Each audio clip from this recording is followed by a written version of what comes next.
has been, but it's something that we can definitely get better at. And when I say we, I mean the Masters of Defense can get better at it.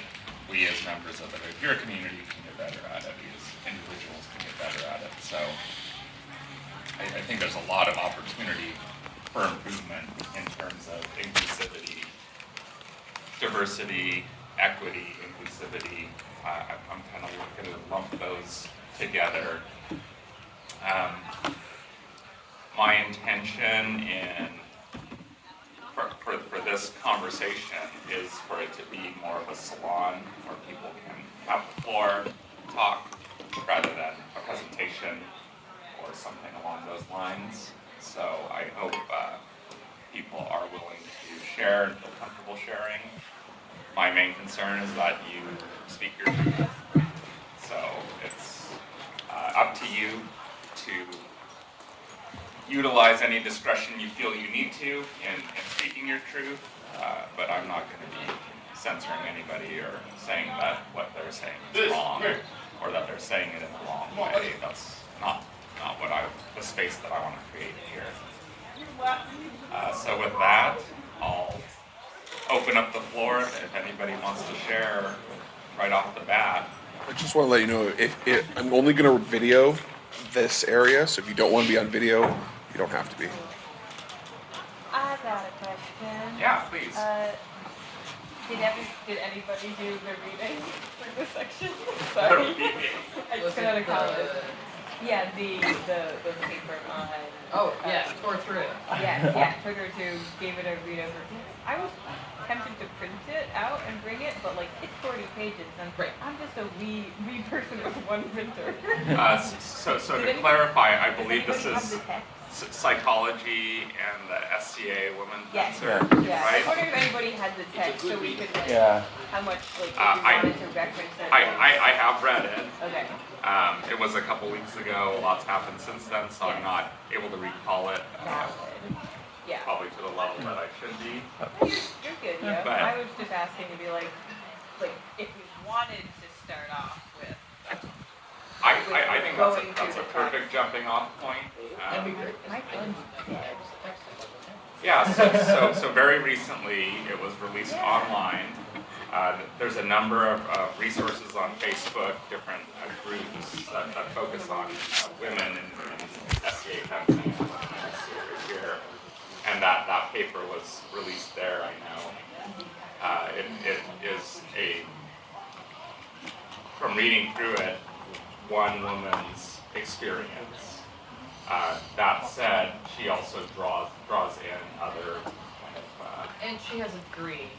Yes, exactly. Oh, for sure, yeah. Exactly. No, I'm just interested in the text. I didn't know, like I want it now. I read it I'll go and find it recently. out. Reading it. Posted recently in Western Radio. I'm just so used to not having like actual pre-event information, so I'm just like used to getting the site and just saying, okay, what are we doing this week? And I'm like, oh, there's this thing. That's really cool. Sorry, I missed it. So a couple of my takeaways, because I was reading it from more of a straight male teacher, coach perspective. So I was kind of looking through it mainly from that lens, the first read through, and just thinking like, oh, well, these are things that I haven't really considered how threatening I could be to a student. And that's something I need to be more aware of. And it's not, it's both the threat of causing them to feel uncomfortable with how I'm presenting material, or it could also be a threat of this person's just never going to understand, what my priorities are as a student. That they think I should be winning tournaments. Like that's not where I need to be right now. I need to be feeling more comfortable with this movement or something like that. So that was kind of one of my main takeaways from it. Does anybody else who's read it want to share? So I read it. If any of you have worked around heavies and females, you've probably heard of the Armored Rose. I put it at the same level as the Armored Rose. Because as I was reading through it, I'm a both fields lady. I was reading through it, and I think it absolutely applies to both fields. But it also, one of the big things that both this and Armored Rose pull in is there are just differences and everybody learns a little bit differently. Everybody needs a different style of teaching towards that. And I had gotten really kind of frustrated because I felt that some of the teaching, why was I always had to be taught differently? Why? And Simone's been really good at trying to find the different ways, but I've been so frustrated, why do I have to do the different ways? And then this paper was like, oh yeah, absolutely. Of Wait, course you have to do this differently. wait, You're is that a not how gentleman everybody first. else Yeah. thinks? So it's very, for one part, it's very comforting to have the paper to say this is how the thinking goes and how it's different. See the detail. Oh. And then it also has some strategies in the paper on how to do that. Can I just interject here? Because been fighting heavy for a long, long time and around Rapier and from when it was like the feast sticks we all did 20 It was fun. But I hesitate to say, look at this article, look at this book.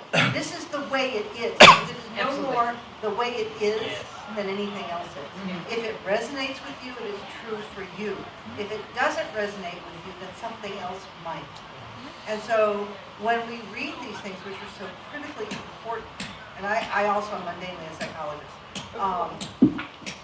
it's important to say, well, you know, this person's a woman and she wants to learn to fight, so I've read this article, so therefore I have to teach her this way. That's the pit we want to stay out of, So- right? Learning about how different people learn is critical. Knowing that if you're trying to teach someone, and I'll use myself as an example, my husband is an IT. He's very analytical. He thinks in fights and lines and angles. I do not. I have to have a picture in my head, and I just look at you like, do what? Like this guy is cool. So when my second night came along, he also thinks more gestalt, globally picturing, and he went, do this. That's what Connor's been trying to tell me for 20 years, right? So it was just a different way of saying the same thing. And it wasn't a flaw in me other than I need to be very clear about how I need to learn. You can't give me lines and angles, I just go, I don't know. So as teachers and as students, it's a two-way street. If somebody's not learning something, they're not being stupid. Absolutely. I may not be the right teacher. Yeah, and to add to that, and what you mentioned, I think that is a great text for considering Yes. how I to read it. learn, It's how great. to teach, and as you said, it's not going to apply to everybody, but it's a good jumping off point for reevaluating some of those things. So yes. I have been trying to implement some of the things in that paper, and it feels like it's been working pretty well with my female students, but it's also working with my male students. The same ideas. So it's not just women who are going to benefit from this as well, because mostly it's making it a community learning experience rather than you need to learn this and you are only the one who's going to learn this thing and then ignore everyone else for other thing. But it's like, how did you feel about your fights? What did you do well with your fights? Stuff like that, and trying to emphasize those things. I was gonna say, like, yeah, it's kind of it's written with a female student in mind. I thought the second half of the paper was just kind of like a model of how to do trauma-informed teaching about Yeah. rapier fencing and teaching in general. And it covers stuff like what is the response that totally neurotypical. I've got no concerns about there is no trauma in my life revolving around physical violence brain response to getting hit versus the societal versus just any amount of trauma around being hit just from existing as a physically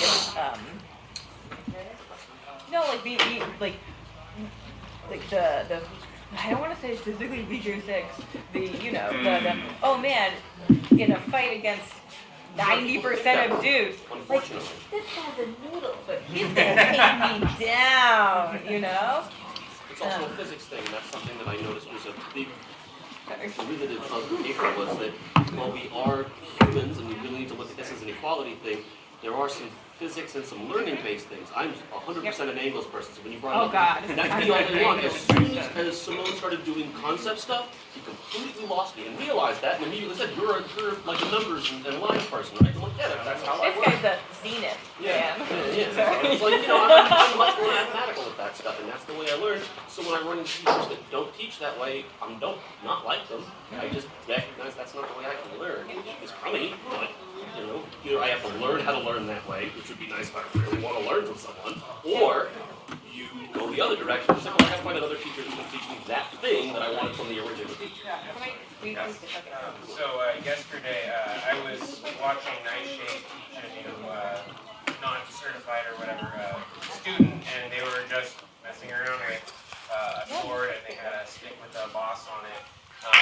And I offered them a buckler, but later on Nightshade pointed out, he's like, so you did a good job in offering them an alternative, but you want to make sure that you're not making them feel like they have to take that if they're just comfortable with the other thing that they're using. And so having a more experienced teacher and someone who has been doing Rapier for a while but not super experienced as far as teaching can kind of like bridge the gap. If the more experienced teacher is teaching at this threshold, but the newer person isn't up to that threshold yet, they may be, the teacher may be glossing over some basics that are stuff that they just think of as intuitive or don't even think of as intuitive.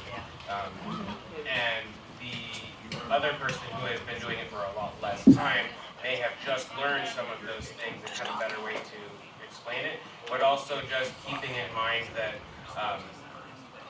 letting the student move at their own pace is super important, and not making them feel like, oh, this is the way to do this thing, or this is the type of tool you should be using, or whatever. So just coming at it from kind of a more passive, let them move at their own speed. Yeah, I agree. I just wanted to touch on the armored rooms and learning like together when you're working through like female stuff and stuff like that, and then with the coming from heavy fighting and just like understanding there's so many different types of teaching. I grew up fighting in Kodiak, Alaska, and going to over the events maybe once a year, but I had the absolute privilege of learning and fighting along my countess Tamla. She was a journeyman, and one of the things we did is we just sat down and we worked together all the way through the Griffith manual, and what that ended up being was a complete brute force method for both of us, realizing that there are physiological differences that she cannot physically, like she has to change some of the guards and stuff like that because of the way shoulders are built. Right? Like there's all these small things, but she's been a teacher for years and years, and she really taught me how to like all the different ways of teaching and like the ways that I can't necessarily teach some people and like can't thing that I think that was definitely giving take for teachers and students is if you're having trouble teaching people that you feel like you don't know how to teach that person in particular, or if you're having trouble getting lessons from somebody specifically, instead of trying to build a style or trying to learn this particular thing, my particular approach that I think is I'm just trying to find tools that work for my toolbox. Even if I never use that tool, I still want it in that toolbox because maybe I'll use it here or there. You know what I mean? And that's what I approach my students with. It's either the toolbox or the Tetris method. It's like, I'm going to give you tools you might never need, or I'm going to throw Tetris stuff at you, and you can let the field fill up. Eventually you'll get that 1x4 and it'll click for you. You know what I mean? And I'm happy to keep throwing them at you. We can repeat things over and over until that comes for you. I never expect it to stick. I just, I'm going to throw stuff at the stick. Of course that doesn't teach me. Yeah, so I mean, you were saying something I was very much thinking of, it's just the whole toolbox analogy. And on that note, something I was wondering that might be useful, and maybe we could set up like a Google site or something where we can store different documents that outline different teaching methods and different applications of these techniques. And that way, those of us who are active in teaching can go to that and get some ideas, or maybe create a place where we can bounce ideas off of each other. And some of them are more basic. Obviously, footwork is not going to be super complex, but it can be. Things like blade. Yeah. Right. But I mean, just any of them, right? And then that's what I'm saying here. So even my awareness of it, I think it is relatively basic. But like they're saying, it's hyper complex. I teach you how to walk. Right, because it feels like for nothing, I'm doing cross step. But like as an example, I mean, personally, blade dominance. Not super hot, took me a real long time to click it, and still my brain will short circuit and just forget how to do blade dominance stuff. It'd be really nice if there was just a collection of different ways to learn the move, because theoretically if you stumble across it and that's your Tetris block, that's the thing that makes it click, and suddenly all the weird little skills actually become useful. That's what I want. This is what's funny about that. I'm listening to the lines and angle brain. The picture brain going, I can read it, but I really need a video of what those words look like. So, and I'm all in favor of a collection of written stuff because that's important. But I couldn't read it and just go, oh, that's how you do it. Just read it. And my thought is, what if we as a community created some online repository where we can all share what we've got? A YouTube channel, a Google Classroom, a Facebook group, something along those lines. I'm definitely in agreement with this concept, but I do feel like we're getting a little away from diversity, equity, and inclusivity and into a catalog of teaching materials on techniques. So I do want to steer us back just a little bit, and maybe starting to talk about the other paper, the leaky pipeline paper, which is a little shorter. It's not as much a narrative-driven paper as it is a statistics-driven paper about how many women are, and most of the stats are in other kingdoms, but it definitely correlates with the West Kingdom stats. How many women are getting their AOA for rapier and fencing? How many men are getting their AOA for rapier and fencing? How many are getting the grant level? How many are getting the period? I need a clarification. Because I don't know of anyone who's getting their award of orange for a specific martial activity. In other kingdoms. Oh, that's just weird. Other kingdoms are weird. It's like the Very inclusive. Yeah, it's like our Legion of Merit when they actually. It's like our actually. Yeah. Yeah, but I mean, you get an award of arms in the West because you showed up and you were happy and did stuff. You don't have to have done a single stuff. Yes. It's just that you showed up and you were enthusiastic and we were going, yay, Yes. you. Yes. That is how we do it in the West. In other kingdoms, they're doing it a little differently. They did allow for a little more granular analysis in this particular effort, but the numbers are very stark in what they demonstrate, which is that in most kingdoms, women make up about 10% of the MOD, 20% of the grant level, even though they're somewhere around 30-40% at the AOA level. So it's the leaky pipeline as an analogy.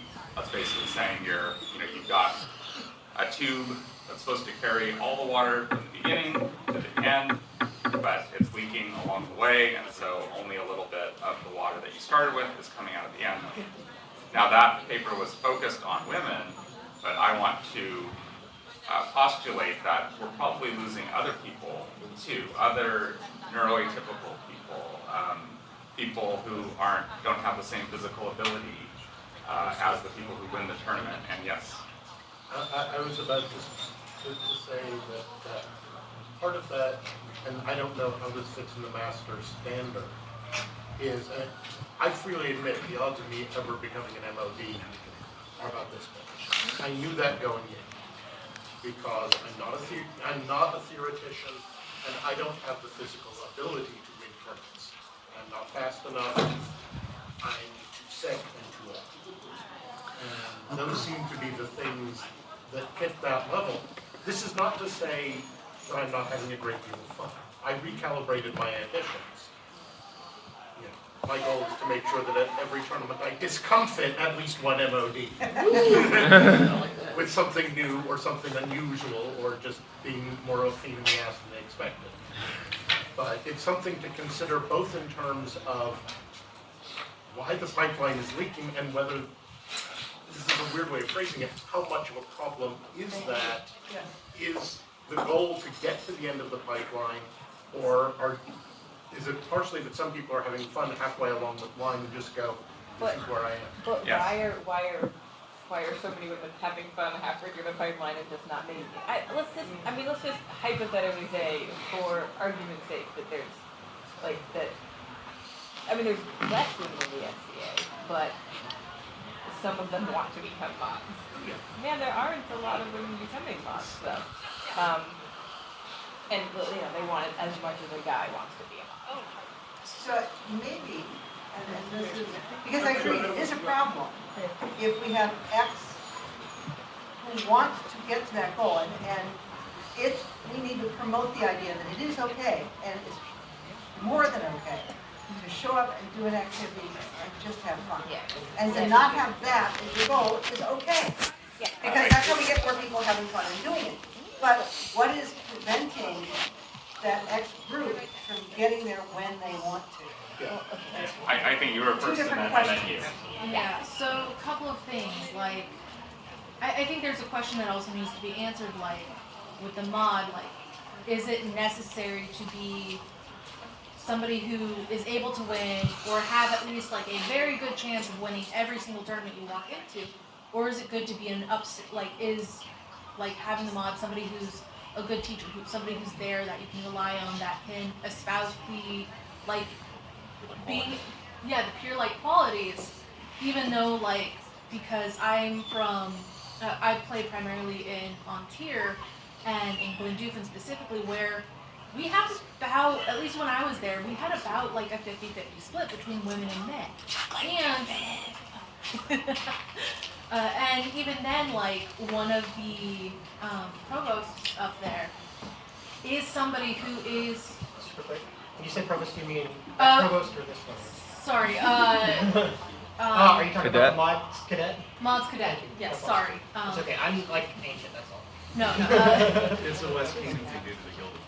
Yeah, I know. Yeah. Oh, right, and here. Sorry. My bad. Yeah. Also, I'm I'm from Orthus, so you can tell me where places are all day long, and I'll be like, cool, that's in Arizona? Sorry.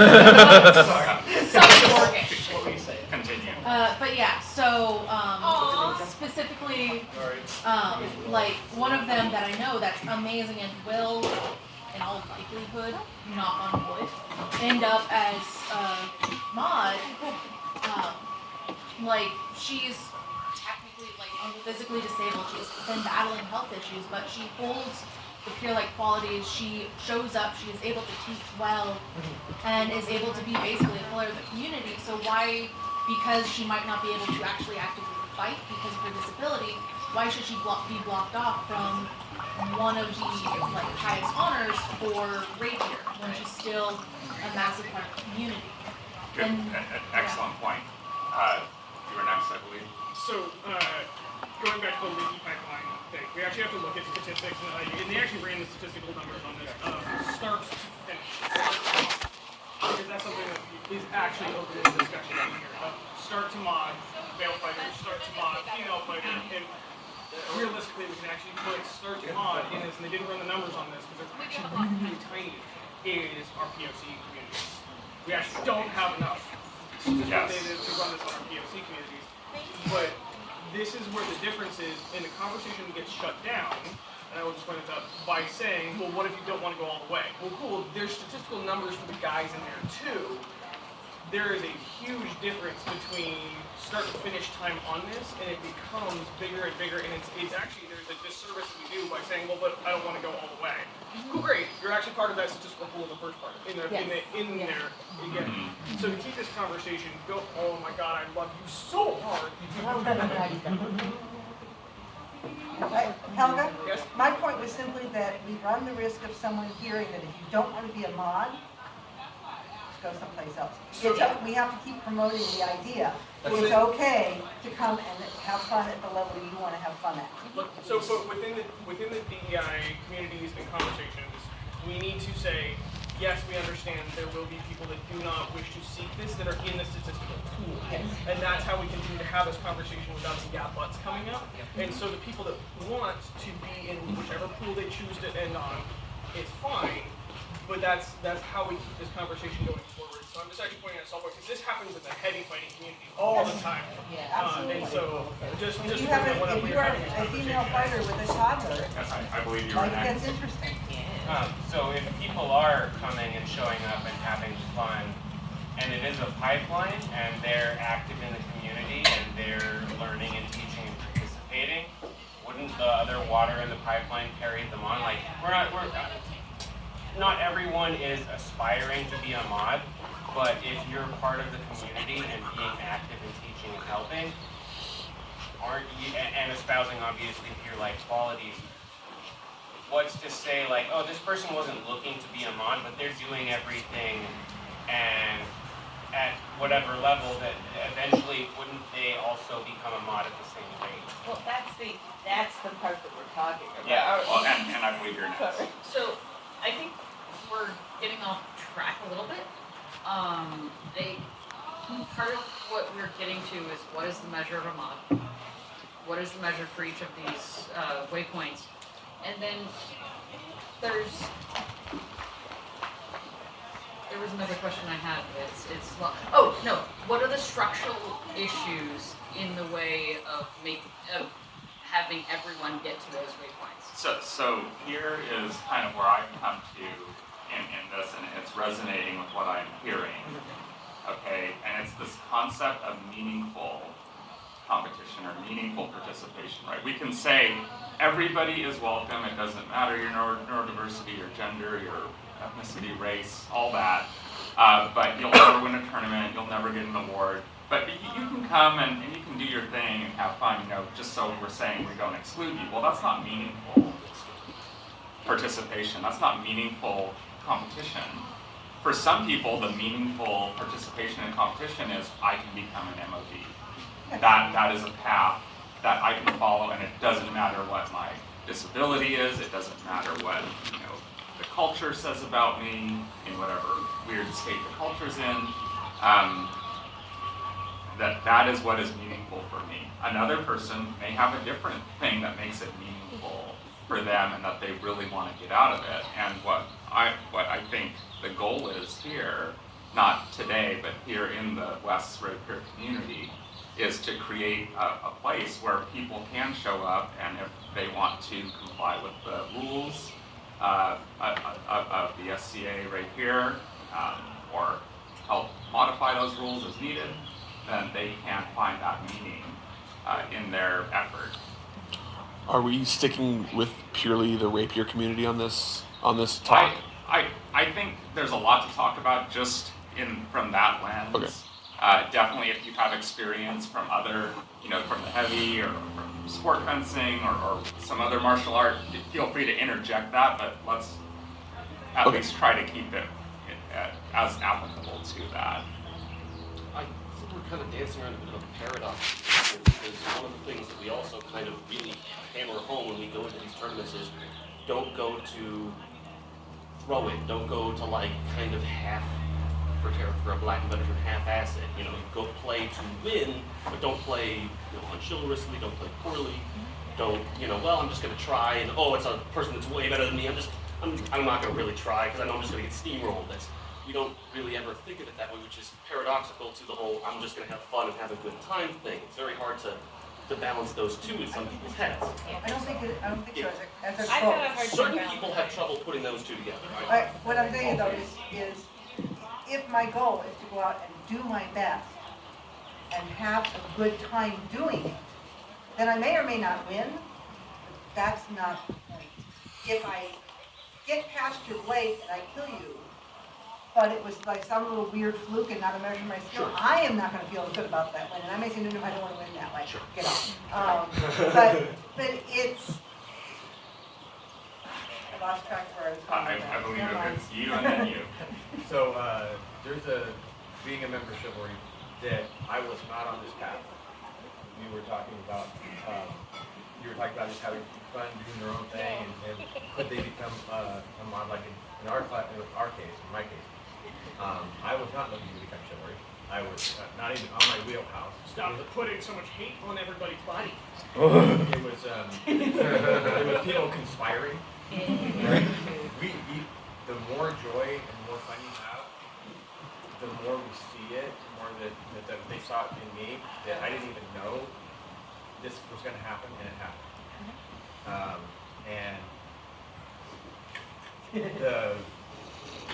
What I really wanted to explain though is that every person is so different.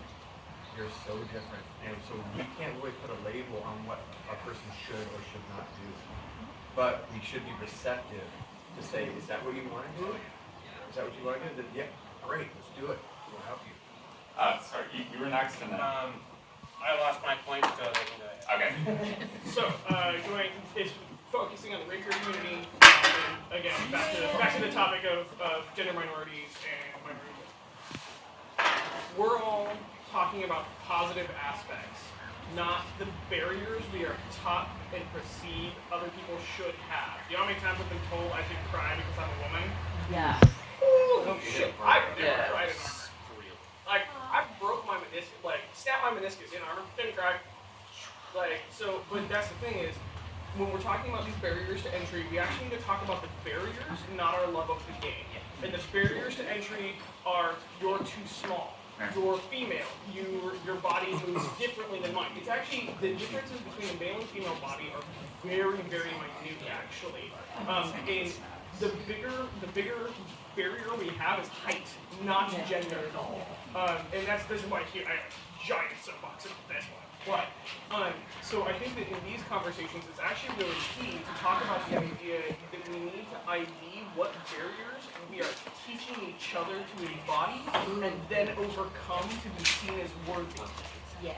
Versus coming in and saying, you have the love of the sport, cool, great, how do we make you, how are you successful when you present a barrier that you run into, instead of pre-programming somebody, instead of looking at somebody and assuming because they are female presenting, they're going to experience emotions on the field, or that they're going to be able to hit hard enough, or anything else like that, or they're not going to have the killer instinct. Amazingly enough, that was what I got told last week. Yeah. That's fine. Oh yeah, I got told that I don't understand aggression because I'm female. Oh, you were wrong. Wait, we're talking about But those are the things that I think that within these conversations, and this is the hard thing to do, is within these conversations, is actually continuing to roll back the hard parts and say, these are the barriers I experienced because I was taught to experience them. Absolutely. Well, and also it sounds like people are just being sexist to you, at your face. Ooh. Yeah. Okay, so I see here, then there. Okay. When you were talking about like, oh, I'm fighting against someone who has a lot more skill, and maybe it's a fluke that I touched them.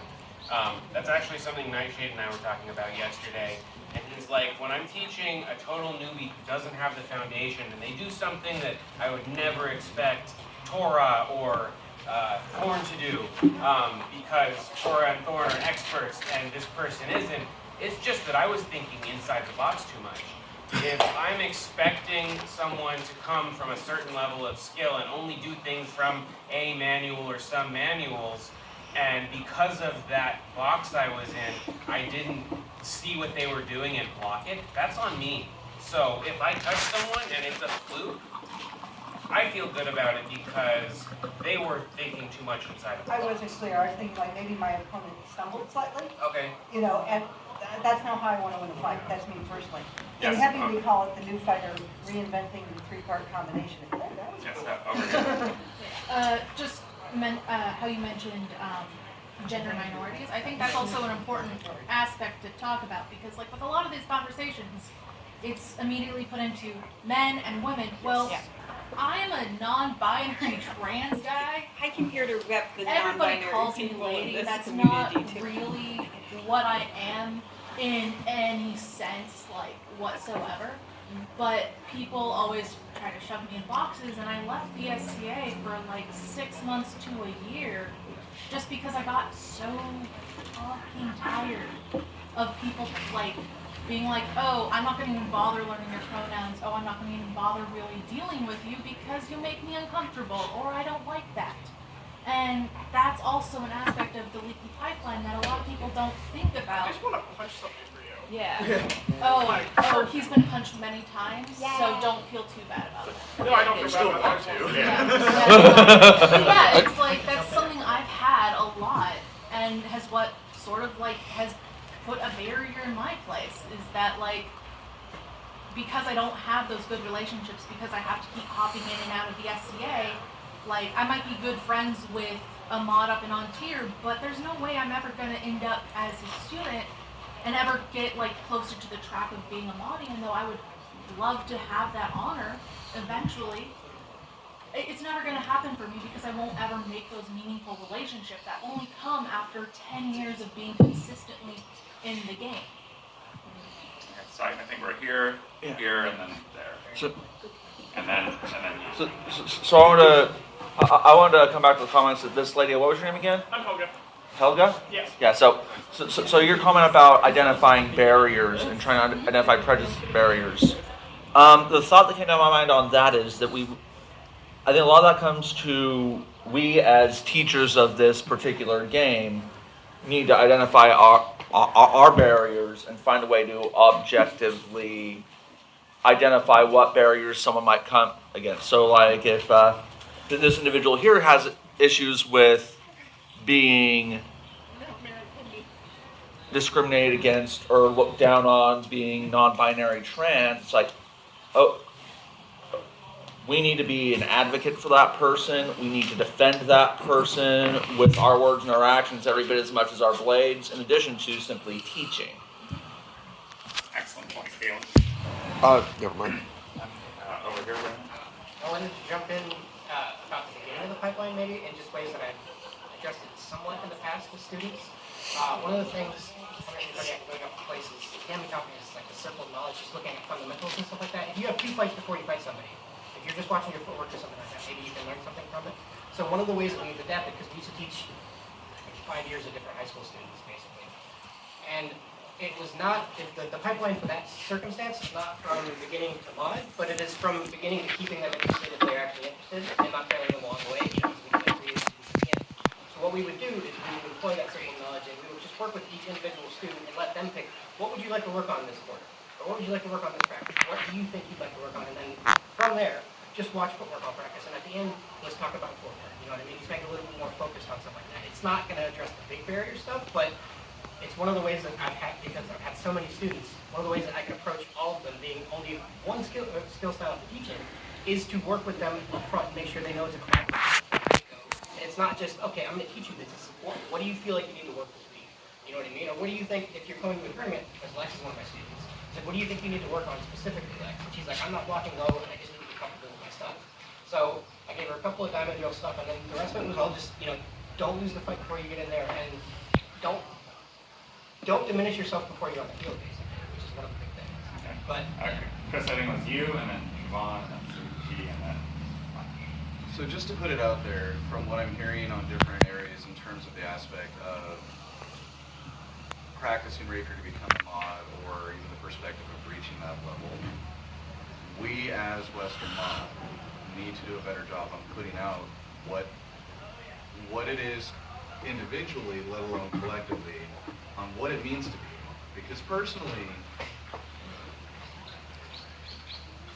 when you are elevated to the, if you will, office of being a peer, okay, because there are certain aspects of it where it's a job, it's not just an award, okay?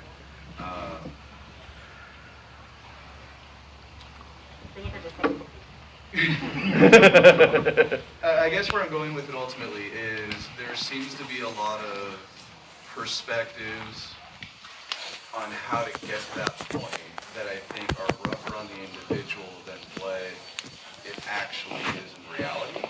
And we need to get better on putting out what those perspectives are instead of letting the individual, especially newer student, try to come up and define it on their own. You know, I agree. Leadership and guidance. We're talking about getting to the end point. But I think I'd like us to step back to the beginning point. And what is the beginning that, and I'm going to stay away from the trans community because while I'm 68 and been a supporter for 50 years, that's not my community, so I can't speak to it. But being a female with children, I can speak to it. And when you show up to a fighter practice, who's going to watch your child so you can focus on fighting? Now that's not the community's problem, but it is a barrier. It's my problem, I'm the parent. What we used to do is all of us would trade off. Hell would fight in the morning and I'd fight in the afternoon. I'd watch her kids in the morning, she'd watch mine in the afternoon. So that kind of thing is something the parents are responsible for doing. But it is a barrier. I agree. And so when you see somebody who's come into practice and they kind of said that maybe they'd like to do this, and sometimes they picked up a rapier and but they don't ever actually get out there. What is stopping them right then and there? Well, I can't come because I have to work. Okay, now again, something we can't really do much about, but it is a barrier. I can't fight because I have no one to watch my kids. Is there something we could do to help? Hey, you know what? I'll watch your kid for 20 minutes. You go out there and fight. Still my responsibility as a parent, but it is a barrier. Poverty is a barrier. There's this tournament this weekend. All of a sudden, there's a whole lot of equipment I needed to come fight that I don't own. Is there loaner gear? I ask because I'm that kind of person. And when we do that kind of mixed weapons tournament heavy, all of us who have the weird shit, we bring it because most people don't have 3 different kinds of indexes. And that helps. But those are the kinds of really basic barriers that all the other stuff, I think, comes after. How I learn comes after getting me out there. What's stopping me from consistently coming in the first place? Well put, so Ichi and Lash. We talked a lot about ways that we can improve on teaching and barriers to entry, or the barriers that we put on teach people in these underrepresented groups. And I think overcoming those, the way we've talked about it puts a lot of that effort on them to try to overcome. Not thinking of how of these things and whatnot. One of the things that I have had conversations about with some of my female representing friends who have been in the labor community is the mentality that can come up from male representing or whatnot peoples where maybe they think because they are female they couldn't have possibly hit me, or they couldn't have I didn't feel it. It didn't hit hard enough. That actually happened to Great West. The Rapier field where you're not supposed to hit them hard, but that sort of thing still comes up. Or using their size to try to forcefully really manhandle, push their blades and whatnot, far more than is really necessary in a lot of cases, to try to muscle it out. So how do we address those in the community itself to remove those barriers that should not be the responsibility of the people in the underrepresented groups? Excellent. So Lash. That's the line. Right there. Yeah, you said it right when I said it. I think that would be, to me, that would be the responsibility of the mods and the responsibility of the mods to devs. And any marshal on the field. Yeah, I would actually like to. But I just wanted to, I'm sorry, what was your name again? I'm Remy. Remy? Nice to meet you. I'm Nice. Lash. So I teach martial arts instruction to the LGBT community, and one of the things I wanted to let you know is that you're not alone. The thing that I see as a martial artist and training other LGBT members is fear. They're just, it's fear. I mean, do you guys feel comfortable in here speaking? I mean, only because I know that I've got people that'll throw fucking down. Yeah. But do you feel that way? But do you feel that way over there? I mean, look, I have the benefit of running around being non-binary, but also, if someone was being a jerk to me, I could be like, oh, well, I mean, you can perceive me as a woman, that's fine. I haven't, done anything that would that gives you any serious hints that my gender is not what I was assigned at first. I'm not, I'm just gonna run, Oh, yeah, no, total survival That's the shit. main thing I'm trying to say. Yeah. Is that fear. And that's what I saw in students that did training, is that fear that fear should not exist in this game. Yes. It should not. Yeah. Well, there's a sin that I fear when you just a bad woman and you with men too. I'll just leave it at that. I'm sorry, that was... Great point, thank you for speaking to it. So I see this, and then... So have and this is maybe a suggestion, because the Shiv did this, and actually we had a huge a huge turnaround in a lot of discussions that started occurring. Is the ship sat down and we had like 5 of us that were allowed to speak, and the other ones were all told to shut the fuck up and just listen. And then we brought in a bunch of the trans community and our POC community to be like, ask us the questions and tell us the barriers. What are you actually experiencing? So we're not guessing checking, because we're trying to do this, but we're getting it wrong. We're being helpfully destructive. And so that might be something to bring in with anybody within the Rapier community of like, are you a mod? Are you cis het white? Sit down, they're going to tell you.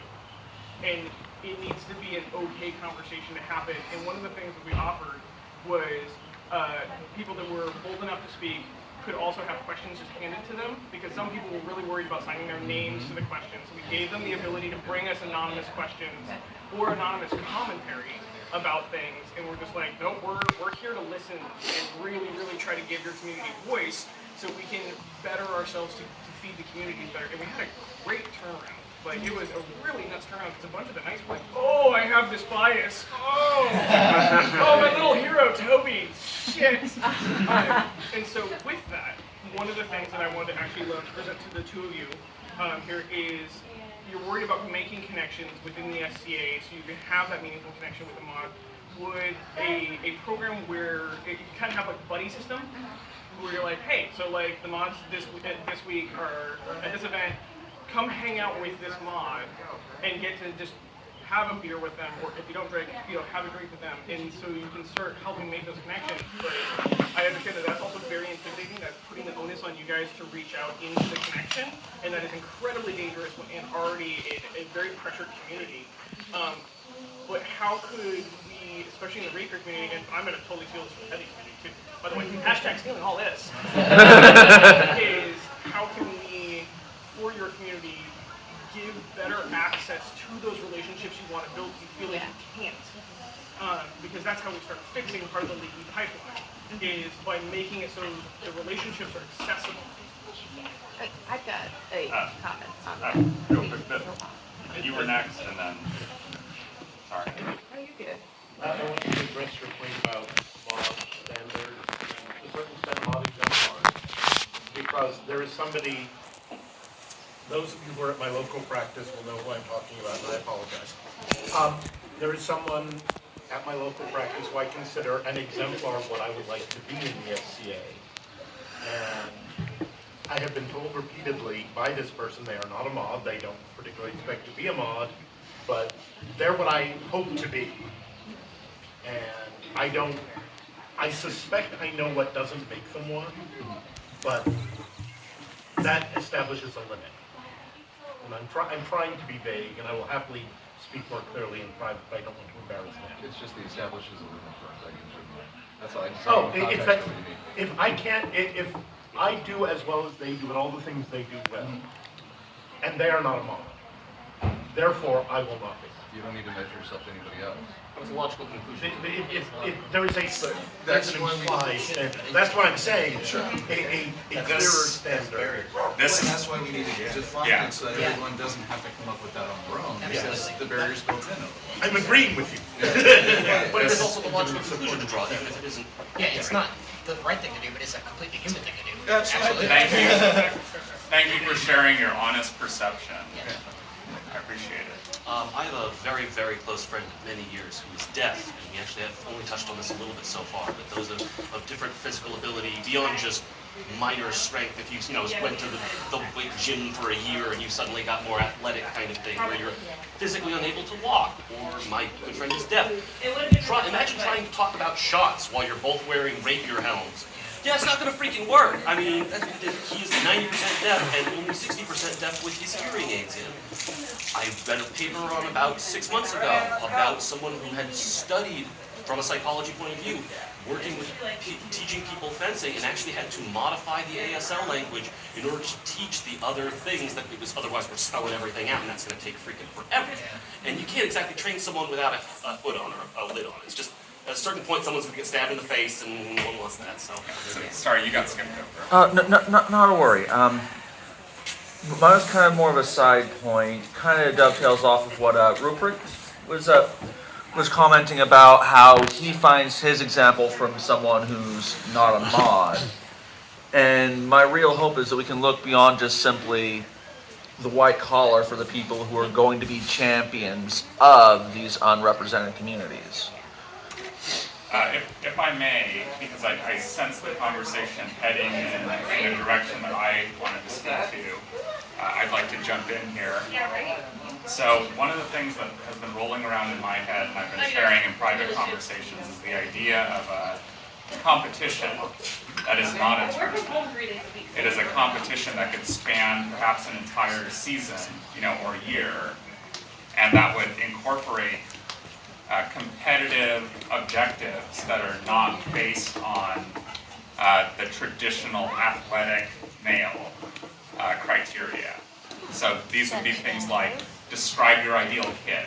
You don't even have to buy it or show it to me. You can just say what exactly the equipment that you would have and why you would have each of those pieces of equipment. And that could be an essay if that fits with your neurology. That could be a conversation, a video chat. Try to really make that open. Other things like statistics. In the past, Manager Salon has done a MISS prize where you log your hours practicing and time spent marshalling and time spent running practices and teaching people.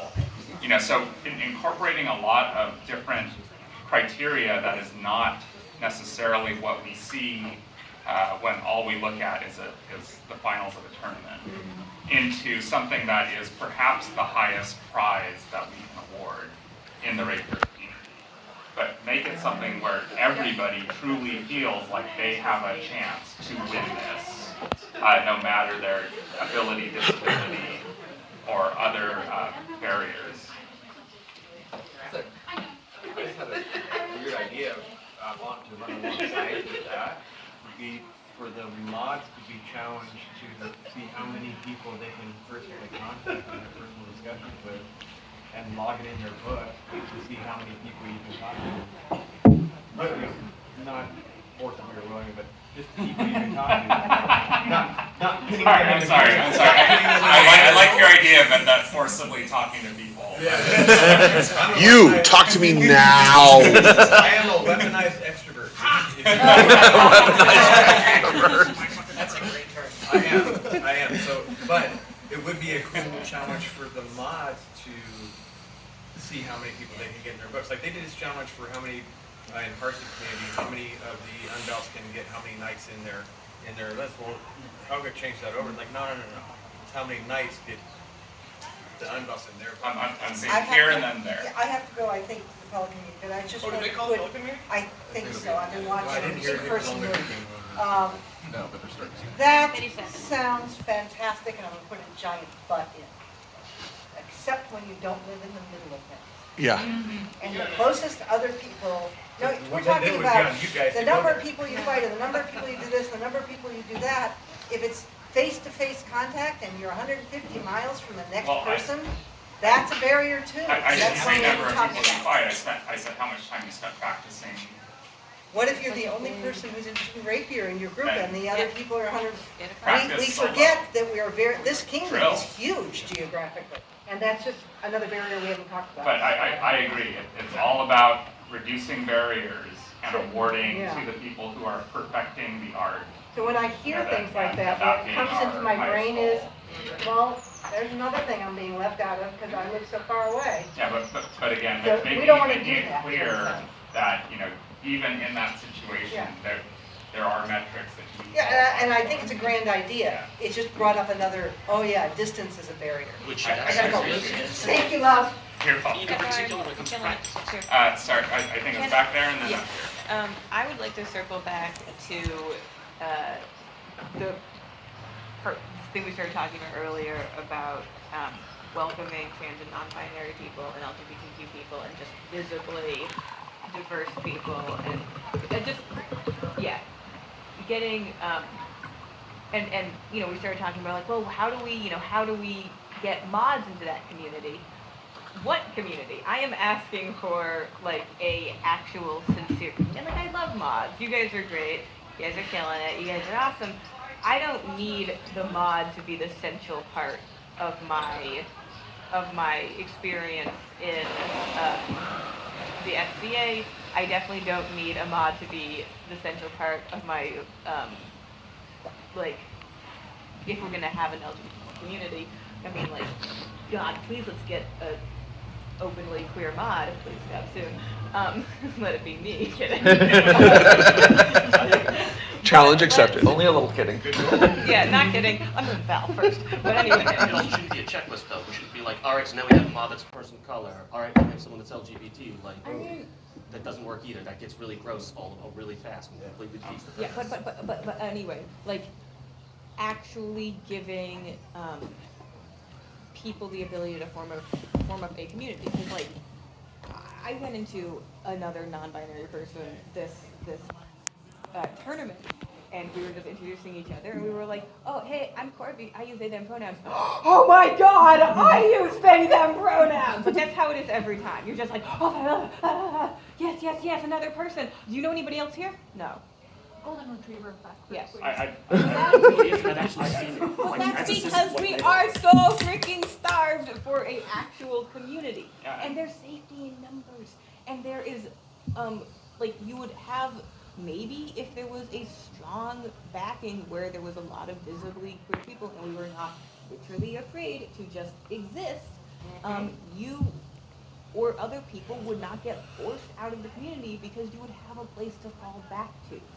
Like, that is a way to retain people and a goal. Excellent point. Well, and I think also partially with that, because where I was on tier and going to Dupin, like, a good number of us were visibly, openly queer of some sort. But there was just that one bad egg who said, I'm not going to even bother trying. I don't know why you would bother doing that. Like, that, I was then like, well, since this was way back when white scarves were a thing, like, the white scarves didn't say anything. Their students didn't say anything. Everybody heard. Everybody knew this guy was a jackass at that point still, but nobody said anything. Yeah. And so I was just sitting there like, are y'all serious? I think I need to go, but I would love to continue the conversation with you guys. Like, please, if you want to, like, hot feedback at me, especially within the fighting community, like, as somebody that's openly bi and poly in the community, like, I do not struggle with trans issues, but I have definitely where people are like, oh, so you're bi, huh? I'm like, go fuck yourself. I feel like you could write a long book on the unique experiences of sexism and homophobia and biphobia that you personally have experienced. That because you are literally the princess by her own hand that I got to see the first time. It's hard for me to imagine, like, and I experience, like, sexism and stuff in this community. It is difficult to wrap your head around the types of experiences that women and non-binary people and LGBTQ people and trans people have in this community. You literally I cannot conceptualize it, and I experience it. Oh, yeah. I'm recording, so I'm going to make this available after it's done. But I would love to have fun conversation with you. I have to disappear. So thank you guys all so much for this. This is amazing. Thank you for putting your time and effort into this. Also, the snacks are delightful. I just created a group called Queers of the SCA, so if y'all want to join in. There's also the blue I had blue feather. My apologies for not wearing What it. is this group for that you created? Queers of the SCA. So there's probably things that already exist. Okay, so I didn't see one, but I can look anyway. We can make it a more Rapier-centric group if you guys want. Or like a discussion forum.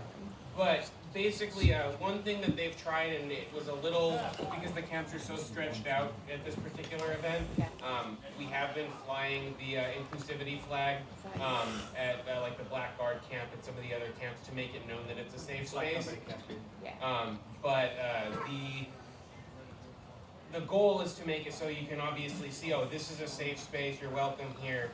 And so, like, when non-binary and bi people are out there and more non-binary and trans people are out there, like, everyone knows, oh, this is part of our community, you're safe here, you're welcome here.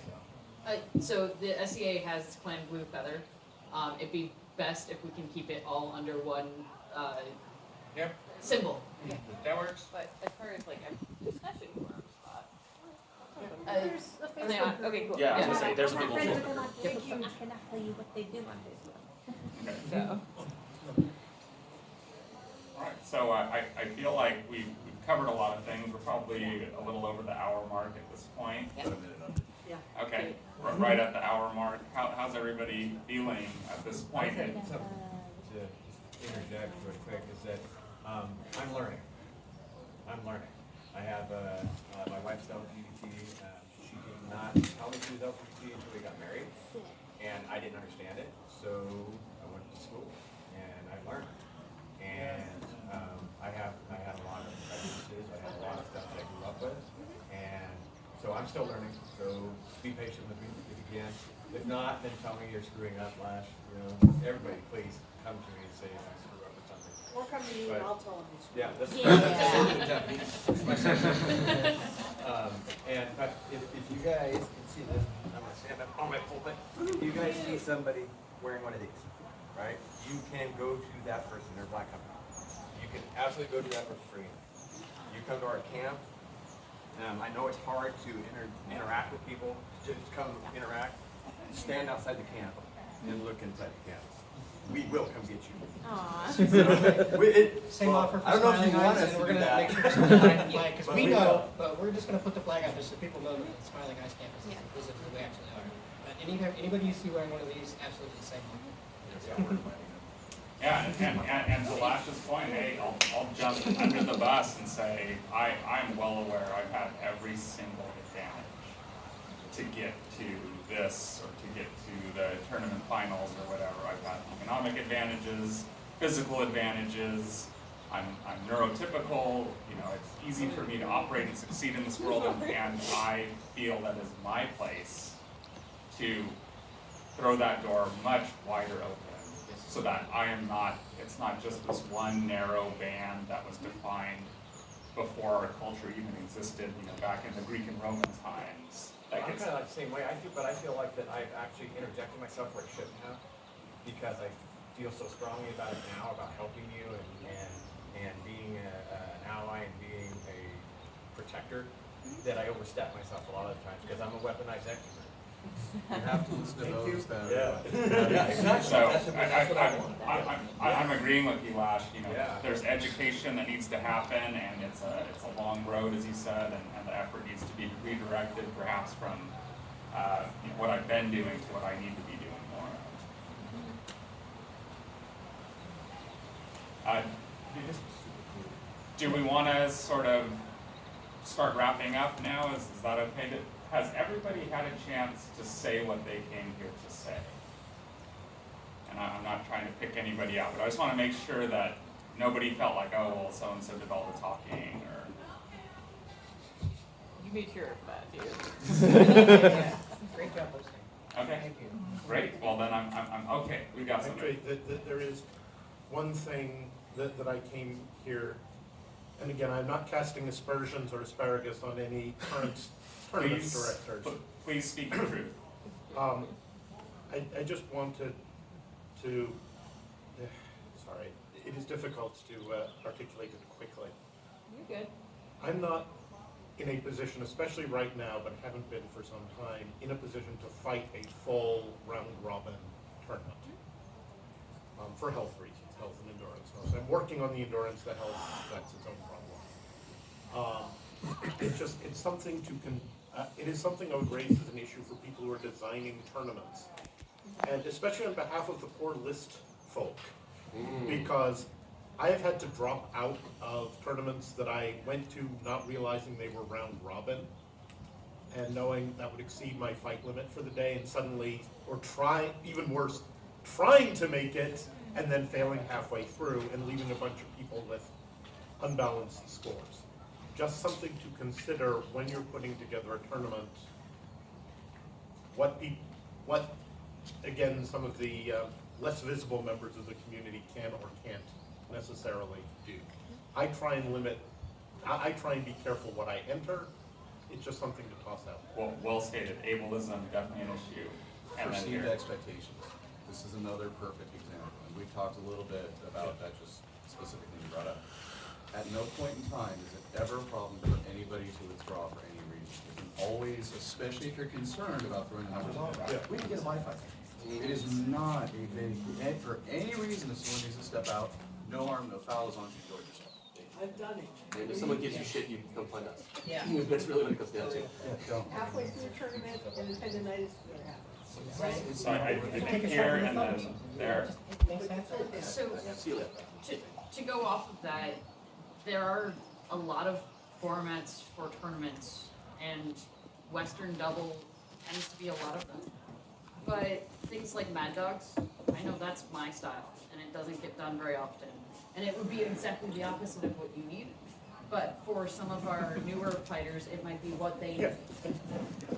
So just having variety in recruitment. Oh, okay. Well, is there anything else that anybody came here wanting to contribute? And just one last call to make sure you get to say your piece.